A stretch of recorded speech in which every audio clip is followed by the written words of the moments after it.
idol. Ito naman yung ano natin, recipe natin.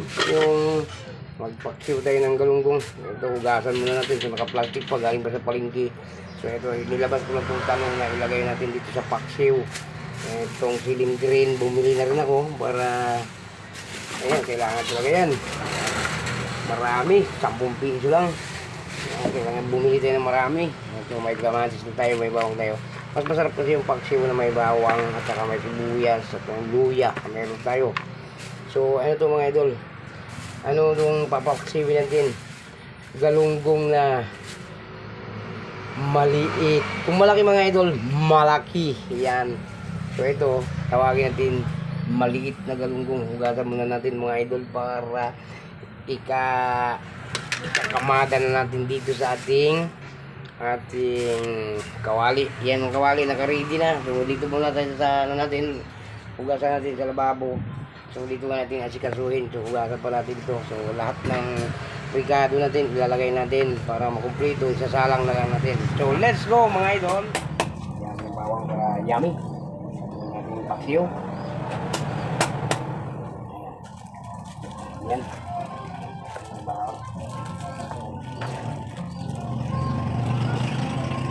So kanina walang tugtog, ngayon meron na naman. So okay lang ito mga idol. Hindi naman siya dinig na dinig lang. I-mute lang natin ang ating panong mamaya. Ating video. So ayan, nawala na. Sabi natin yan.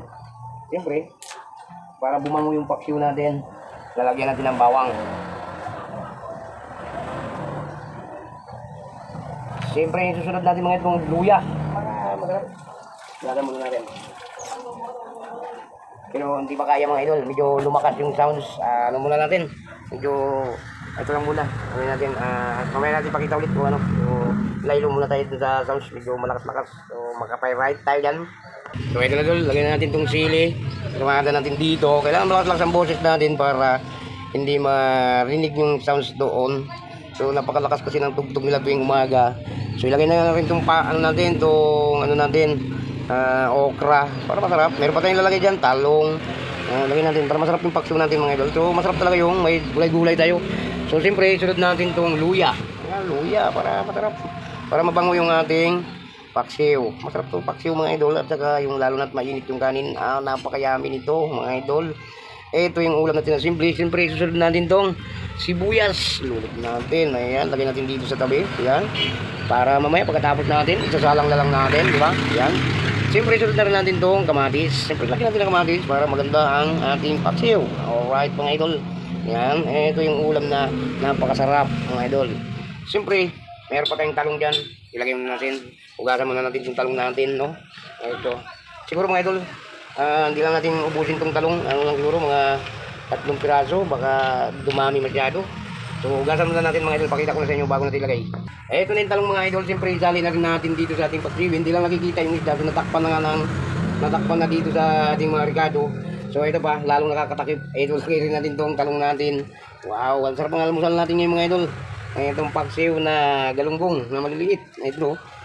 Inaanap po yung malalaking galunggong. So, wala na tayong nakikita. So, ganito lang nakita natin. Maliliit. Siyempre, tiisin na lang natin. So, wala nga tayong makikita. Kaya natin magpilit yung palengke na hanapin yung malalaking galunggong. So, ito ngayon natagpuan natin doon sa talipapa. Ano? Ito. Yan. Okay na. So, meron na nga yan. So, meron pa tayong kulang dyan. Paminta, asin, at saka suka. Ngayon, kuha tayong suka mga idol para matimpla na natin, no?